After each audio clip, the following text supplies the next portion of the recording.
Hello, I am Matt Williamson. How is everyone doing this fine day? I am great. I hope you are doing the same. Huge game coming up. Time to preview Steelers Birdies. And let's start with special teams, because I think the Steelers have a distinct advantage, basically as they do all the time. I mean, they were really close to blocking a kick last week. They excel in all areas. And this is more of a Ravens conversation, actually, because two things of note that go hand in hand, of course, are really since Harbaugh has been there, one thing has been certain with special teams is they've been amongst the best in the league. You know, that he has a special teams background. They stress it much like the Steelers, but really over the last 15 years or whatever, Baltimore has been one of the best special teams units in the league. Now, I'm not saying they're bad, but they are not that this year. And Justin Tucker is a big reason why. While in a league where everyone's making 50-yarders like their extra points, he's struggling from distance. And frankly, it wouldn't shock me after this year if it comes out that he had a groin injury like Boswell did that year, or maybe he's going to hang it up. You know, I mean, because he has been a problem for them, where he's always been an incredible weapon. And frankly, I think I'm not big on kickers in the Hall of Fame, but Tucker should go to the Hall of Fame. You know how good the Steelers' special teams are. So that is a distinct advantage in what is sure to be a close game. I mean, so keep that in mind. And also keep in mind that the Ravens are the most penalized team in the league. So some of the stuff in the margins, Pittsburgh also has the better turnover ratio. So those things all favor Pittsburgh in what should be a close game. From what I understand, this ref crew also calls a lot of offensive holds, which I think favors Pittsburgh. Whoever has a better D-line, I think it gets that little bump. So some of those things, all those things, really, I mean, as it stands now going into the game, doesn't mean they'll hold up for those 60 minutes of play, favor the Steelers. So I wanted to get that out of the way first before we start breaking down offense and defense. BetOnline is your world's most trusted betting platform and your number one source for online betting. From the earliest odds to in-game live betting, BetOnline provides you with all the action and the ability to watch the games as they happen. With the largest selection of odds on everything football, NBA and college basketball, NHL to UFC and MMA, head to BetOnline today to get in on the action with America's most trusted site for online wagering. BetOnline, the game starts here.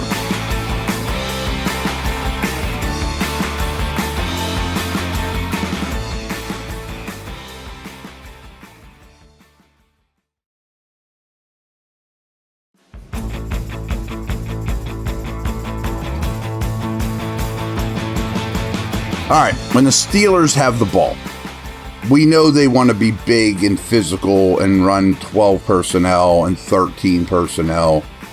I get that. But the Ravens are the biggest pass funnel of all time, which means everyone in the world throws against them. I mean, they're basically the worst, more or less, are the worst pass defense in the league, but the best run defense. So I'm hoping that the Steelers and Arthur Smith just don't do this is what we do, we're going to pound the rock, we're going to be big and run into the teeth of their defense. I'm hoping that's not the case. I don't think it will be. I think it might even be more of a Warren game than a Najee game. Hopefully there's more Freiermuth than we've seen, than some of the blocking type tight ends. Does Mike Williams get a little bit more involved? I would guess yes, but I think it's a Pickens game. I mean, I don't know how it couldn't be when you preview this thing, when you see what Jamar Chase did to them last week and the last time.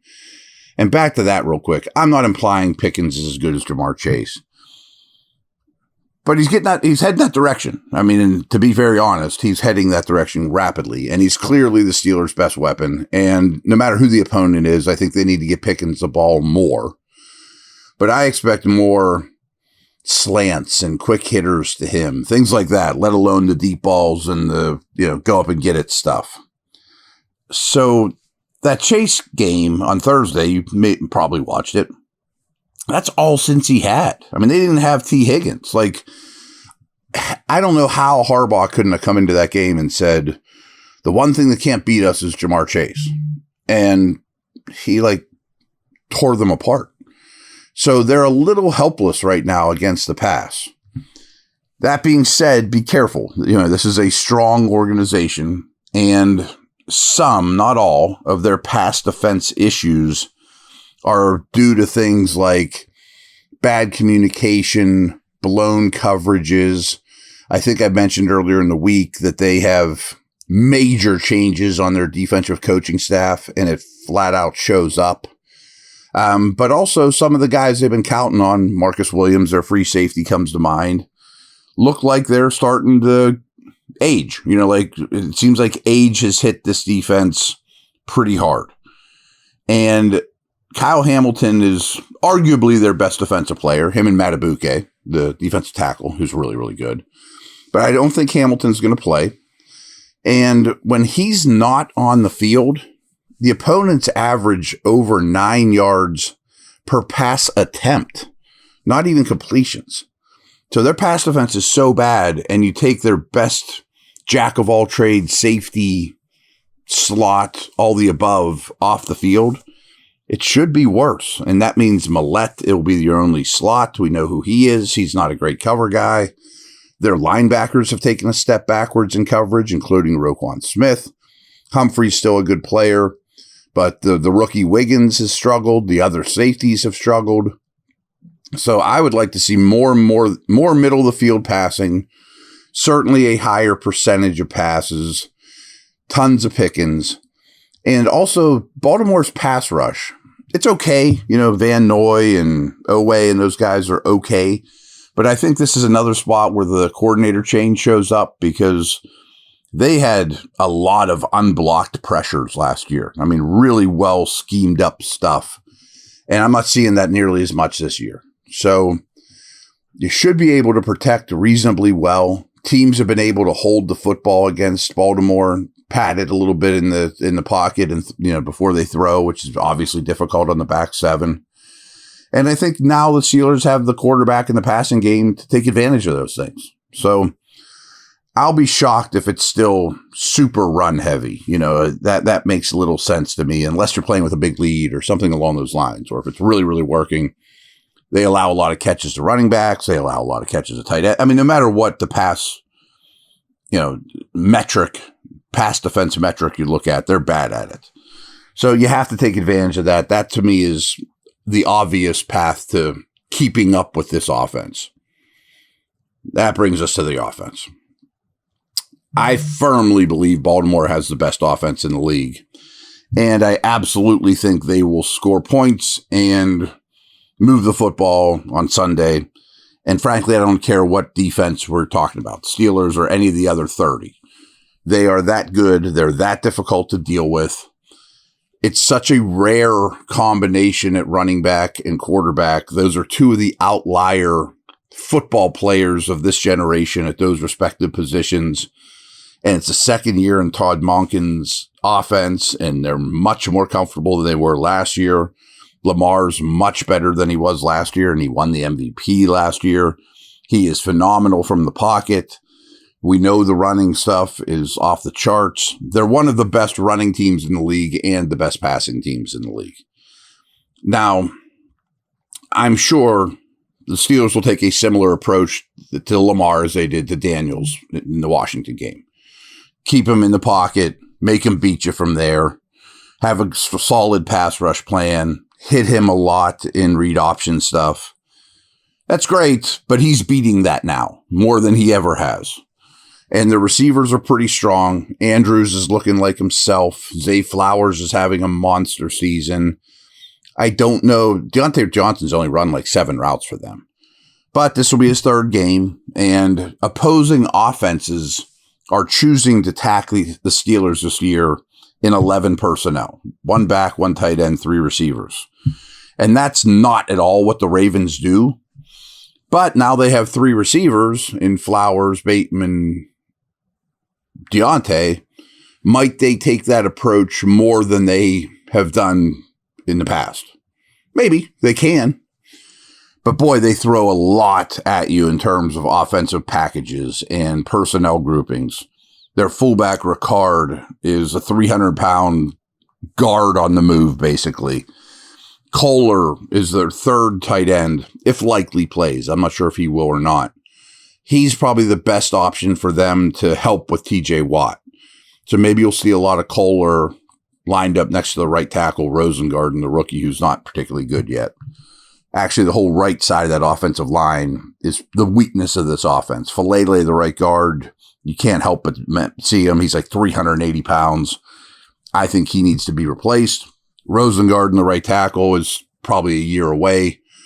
Stanley, the left tackle, is back to playing quite well. Linderbaum's the center I like a lot, but he's undersized. But the left side line's pretty good. The right side line's pretty bad. They've made up for it very well. But they will throw an extremely wide variety of offensive personnel groupings at you. And they play football a little bit differently than anyone you're going to see because of Ricard, obviously because of Henry and Lamar as well. And they're going to score points. They just are. Now, I would think when the Steelers are in nickel against this team, they'll do that bigger nickel package like we saw with Washington. You know, Benton out there, Roberts out there instead of Wilson, especially on early downs.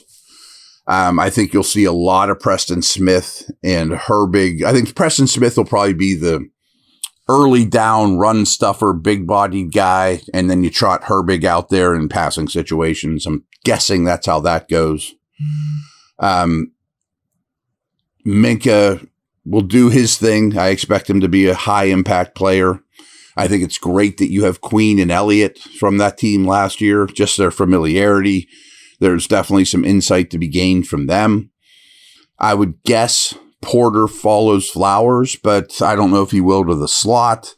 And I also think Flowers, who's a 5'9" jitterbug, really good after the catch type of guy, isn't really Porter's best matchup. Not that he won't, do okay against them, but I like him better against Drake London or, the big guys. That being said, rewatching last week's tape, Steelers corners, including Porter, but really the other guys, Sutton was terrible. Jackson was problematic, especially when they played a lot more man last week. And it used to be that nobody would play man against Lamar and Daniels and guys like that, but now they are, and they're blitzing them more. And frankly, Lamar's beating every kind of defense. So this side of the ball, I mean, your Haywards, your Watts, your Minkas are going to have to be awesome. I'm sure Queen and Elliott will have a little something extra. Porter needs to rebound from a heavily penalized day. The rest of the corners just flat out have to play better. But I think the Steelers, and history has shown that they can hold Lamar down as well as anyone can. But I argue this is a different version of Lamar, that this is the best he's ever been, especially as a passer, especially with the guys he's playing with, most notably Henry, but all the above, and his familiarity and comfort in a really well-designed offense. So place is going to be loud. I'm sure it's going to be a tight game. These coaches, they coach it up like it's going to be a 13-9 game, but I just don't think that's how the Ravens are built this year, that they are built to allow a lot of passing yards and rack up a ton of points. And I think we'll see somewhat in between there. I mean, I don't think it's going to be 50-49, but I also don't think it's going to be 10-9 either. So I've had a really hard time picking this game, gone back and forth, because I think the Steelers are in a good spot and it's at home. But I am going to take the Ravens 26-24. I think their offense right now is pretty close to unstoppable. And I hope I'm wrong. I've only picked against the Steelers once this year. That was the Jets game. I was wrong about that. But I know the spread is 3. I would definitely take 3 points in this game. I mean, I think the Steelers could absolutely win it.